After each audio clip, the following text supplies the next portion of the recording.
Today I'm talking about medigap pricing types. This concept can be a little bit tricky to understand, but we're going to break down the three main pricing types when it comes to Medicare supplement insurance. And we'll also talk about how the type you choose will ultimately affect your Medicare supplement premiums long term, so stay tuned. So there are three main types of medigap pricing. Medigap is another word for Medicare supplement insurance, and these private insurance plans can be priced in one of three ways: either attained age pricing, issue age pricing, or community rated pricing. Now, this type determines how your premium rate is calculated for your Medicare supplement plan when you first sign up, and it can also determine how your rate increases occur over the life of your policy. And for those of you who don't know, the word premium is another word for the monthly cost that you pay to the insurance company for your insurance plan. Now, before we dive into the three main pricing types, I want to answer a very frequently asked question that I get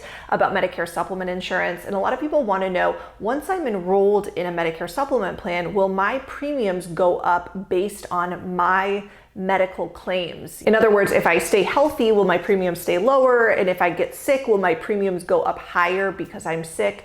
And the answer to that is no. When it comes to Medicare supplement insurance, your rate increases are never based on your specific medical claims. So if you have, let's say, a Medicare supplement plan G with Blue Cross Blue Shield of Texas, and you get a 10% rate increase on your Medicare supplement plan, then that means that everyone that has a plan G in Texas with Blue Cross Blue Shield will also be getting a 10% rate increase. So let's start off with the most popular, the most common rate type when it comes to Medicare supplement insurance, and that is attained age pricing. With the attained age pricing model, your premiums are based on the age you are at the time of your enrollment, and then your rates will increase over time based on your attained age, based on the fact that you're getting older. And the older you get, the higher your premiums will get. So when you're on an attained age rated Medicare supplement plan, then typically you're going to see a rate increase every year due to the fact that you are getting older,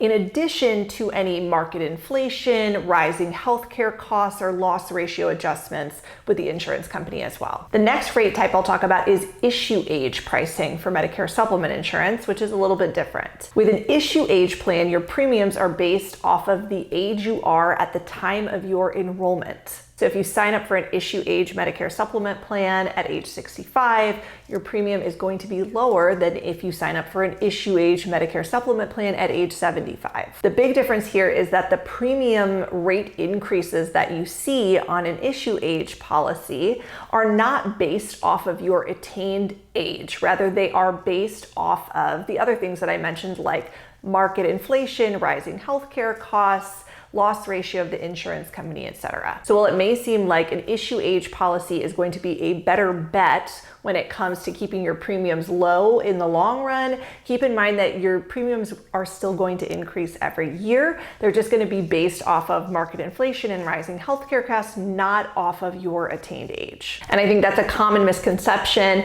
When people look at the issue age pricing, they might think this is going to be my premium. My premium will be locked in at this rate forever. And that is not really the case. You're going to see annual rate increases even on an issue age policy. Now, the third rate type is community rated pricing. And while this one can seem very straightforward, in practice, it can be a little bit trickier. With community rated plans, everyone in the same area pays the same exact premium rates for their Medicare supplement plan, regardless of their age, based off of the overall risk of the community rather than your age. So someone who is 75 or 65 or 85 would pay the same premium under a community rated pricing model. And additionally, some states are just community rated states where every medigap plan in that state follows this community rated pricing type. One example of this is New York State. So if you want a medigap plan in the state of New York, you are going to pay the same price for any given plan with any given insurance company, no no matter what age you are. And while this may seem beneficial, especially if you are older when you do go ahead and enroll,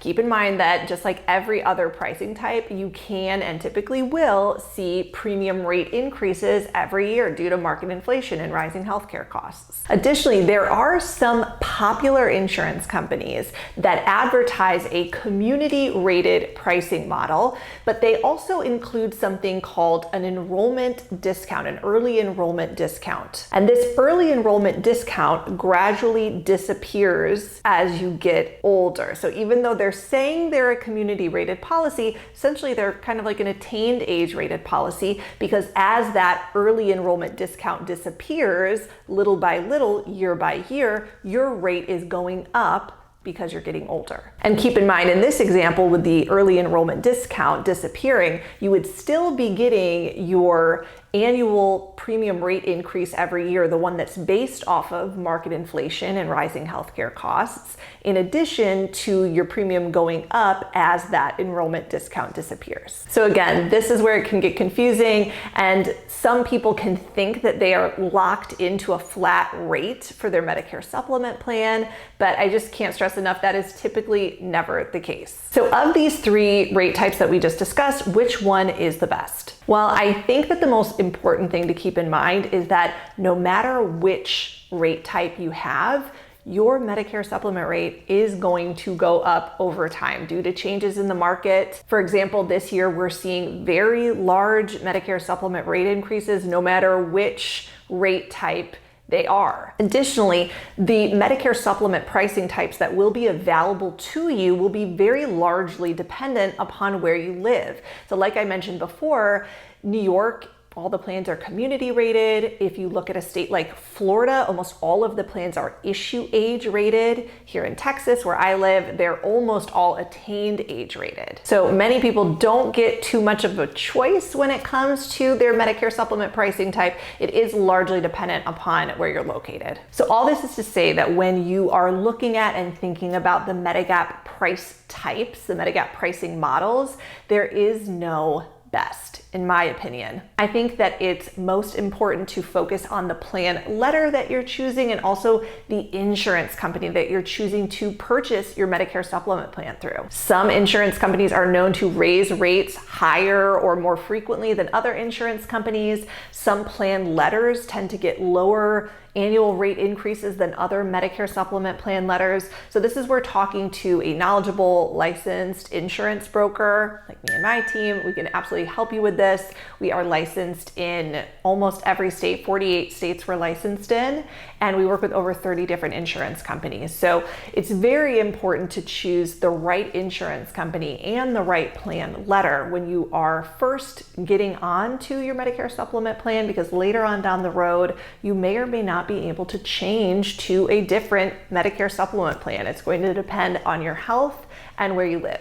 Of course, we'd love if you decided to give us a call here in my office. Our service is completely free of charge, and we have hundreds and hundreds of 5-star reviews online. We love helping people, many of whom find us right here online. So to sum it up, it's very important to understand how medigap pricing works. It's very important to understand as much as you can about Medicare supplement insurance so you can make the most educated decision about your healthcare needs. But in my opinion, of those three medigap pricing types, there is not really one best option. It's going to depend largely on where you live, the plans that are available to you, and which insurance company you're choosing to purchase your plan through. So thank you so much for watching today. I hope this video helped explain a little bit more about Medicare supplement pricing types. Leave any questions and comments for me below. I love hearing what you have to say. Thanks so much for being here, and we'll see you soon.